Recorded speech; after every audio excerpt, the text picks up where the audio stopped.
Dažnai kamuoju šis klausimas, kur reikia dėti šiukšles, atliekas, ar reikia rūšiuoti, kokius spalvų konteinerį, į kokį konteinerį reikia ką dėti. Ir jums į šiuos visus klausimus atsakys švaros ekspertė Gabija. Sveiki visi! Ir ką jūs galite pakomentuoti vaikams apie rūšiavimą?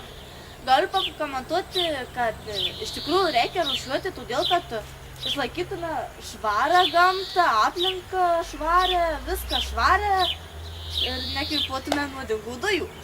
O štai šitą mažiukė mergytė irgi rūšiuoja. Gerai, tad atsakė jums į klausimus. O dabar gal norėtumėte išgirsti, kokius spalvų konteineriai? Žalias, stiklas, mėlynas, rožinis, geltonas, pastatas. Taigi, susipažinome su konteinerių spalvomis.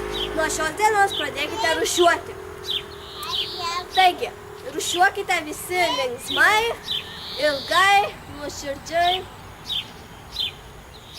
Ir būkite visi gražus, švarūs, laimingi ir saugokite šią aplinką švarę, žalę, kad negyventumėme šiukšliuose.